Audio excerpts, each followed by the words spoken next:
vous parler de ma vie en Angleterre et de comment on fait pour préparer son déménagement en Angleterre. Depuis que j'ai annoncé sur Instagram que je suis partie officiellement, donc aujourd'hui même dans cette vidéo, je suis sur Londres. Je reçois énormément de messages de personnes qui me disent quel endroit phare à visiter, comment tu fais, etc. Moi quand je suis à Londres, je suis pas vraiment une touriste, je vous avoue.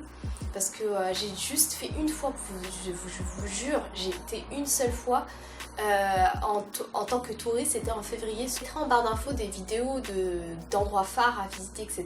de d'autres personnes où je vous ferai par exemple un vlog parce que j'ai un vlog sur mon téléphone que j'ai fait sur mon téléphone mais que je n'ai pas encore mis en ligne, donc si ça vous intéresse, je le mettrai en ligne comme ça. Mais aujourd'hui je vais vous parler simplement comment préparer son voyage, comment préparer en tout cas son déménagement en Angleterre, et je sais que beaucoup de personnes aimeraient en tout cas vivre en Angleterre. Après avec l'histoire du Brexit, je sais pas comment ça va se passer, ne me demandez pas comment cette histoire va se passer parce que je sais pas en fait.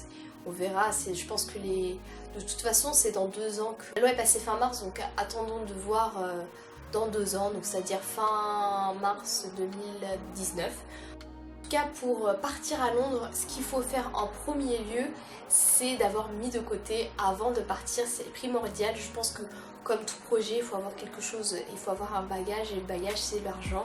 On dit souvent qu'on peut y aller avec 1 euro, mais c'est impossible. Personnellement, je n'y crois pas. Quelqu'un qui part avec 1 euro, non, c'est pas possible. Rien que les billets, ensuite il y a la caution, le loyer, les factures à payer, je sais pas moi, la carte métro, la nourriture, enfin il y a pas tellement de choses à payer que le premier mois c'est sûr qu'il faut avoir, enfin en tout cas pour le premier mois il faut avoir mis de côté juste pour le premier mois au cas où si on n'a pas trouvé de travail, et ce qui est possible.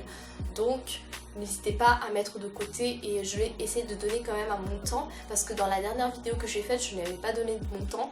Donc il faut avoir entre 2000 et 3000 euros. Je trouve même aller plus dans le 3000 euros plutôt que dans le 2000 euros, surtout s'il y a une caution assez chère à donner. S'il y a par exemple 2 mois de loyer à payer, forcément il faut plutôt être dans l'objectif d'avoir mis 3000 euros de côté. Après bien sûr, ça dépend de tout, de votre situation, de ce que vous voulez. Je vais vous raconter vite fait ce que...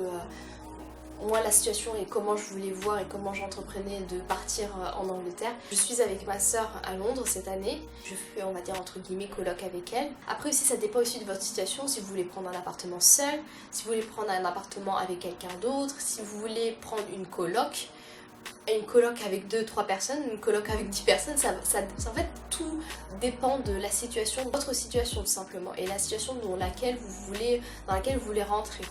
Ensuite, avant de partir, bien évidemment, il faudrait faire ses papiers. Il faut renouveler ses papiers si nos papiers ne sont pas vraiment à jour.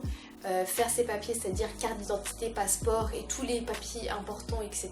2, parce que comme ça, au moins, vous n'avez pas de problème et tout. Donc, 3e lieu, c'est de réserver son vol ou de réserver son billet. Vous allez me dire, mais il faut réserver avant d'avoir un appartement. Oui, c'est important de se fixer une date. Peu importe la date, mais se fixer un moment pour partir et se dire bon, ce jour-là je pars, c'est le changement de ma vie, je vais y aller et ça va être bien.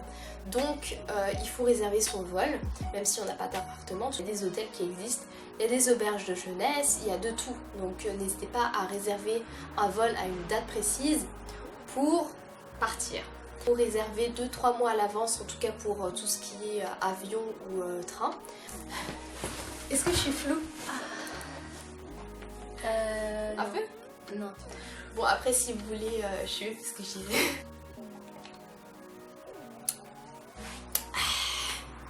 La meuf elle veut prendre tout, allez casse-toi. Il s'agit bien d'un verre de coca. Ensuite de quoi je parlais? Je parlais de réserver son vol. Après bon, London Stansted c'est à 1 heure de Londres, donc si vous voulez, bien sûr si vous déménagez sur Londres, enfin vous n'allez pas prendre une valise. Je dis ça, je dis rien, mais vous n'allez pas prendre une valise, vous allez prendre peut-être 2-3 valises, et puis forcément si vous allez jusqu'à Stansted, vous devez prendre tous vos valises, ça va être un peu lourd, donc je vous déconseille cela. Prenez l'Eurostar c'est tranquille, vous êtes sur Londres. En plus il y a des offres toutes les vacances, on va dire les vacances scolaires, souvent il y a pas mal d'offres pour 29 euros, 39 euros, 49 euros, souvent ils font ça, donc n'hésitez pas à réserver avant en fait, 2-3 mois avant, pas comme moi.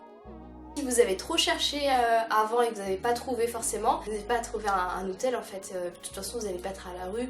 Les hôtels, si c'est cher pour vous, il y a des hôtels de jeunesse, il y a des auberges de jeunesse, Donc d'ailleurs les auberges de jeunesse s'appellent hostel et les hôtels s'appellent hôtel. Ensuite par rapport à ça, pendant une semaine vous faites chercher une coloc ou un appartement et que ce soit une recherche assez active. Ce qui est important également c'est trouver le quartier où on veut vivre.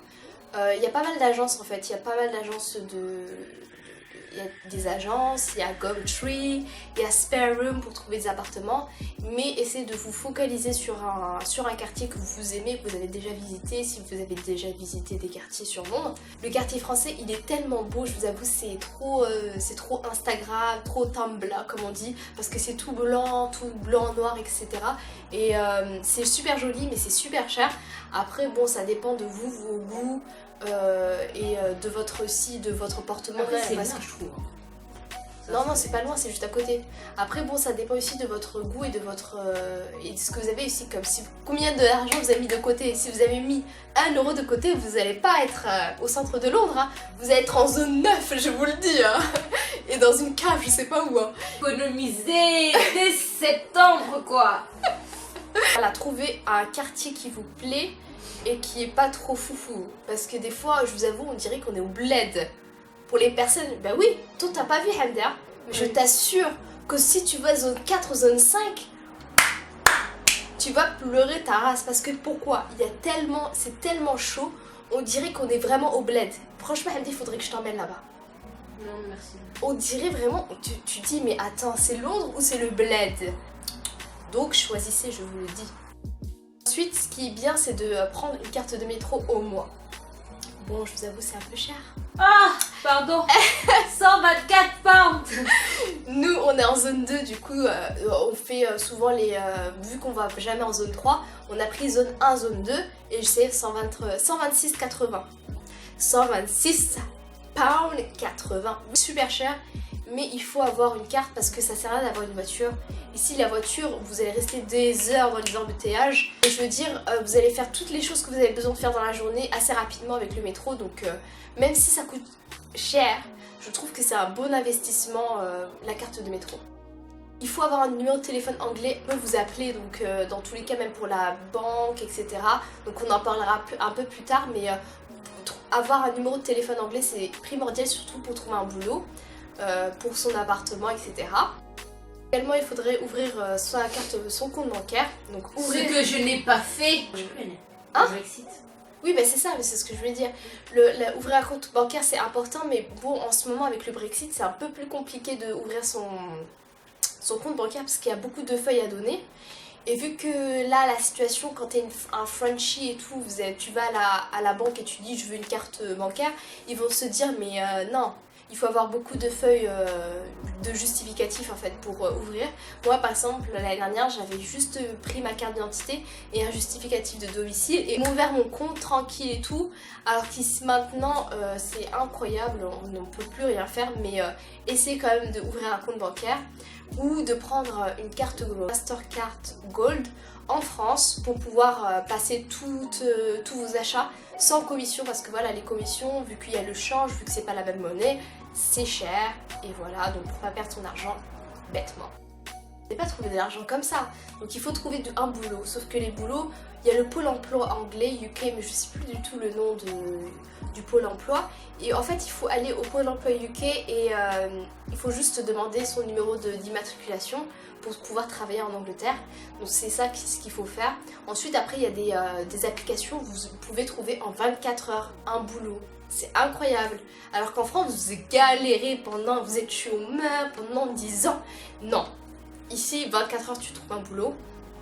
En plus de ça, si t'as pas de diplôme, tu peux trouver assez facilement parce qu'en fait ils vont pas regarder forcément ton diplôme, ils vont regarder tes compétences, ce que t'as déjà fait. Alors qu'en France, si t'es pas sorti de l'école INSEC ou HEC là, on va pas te prendre, n'est-ce pas?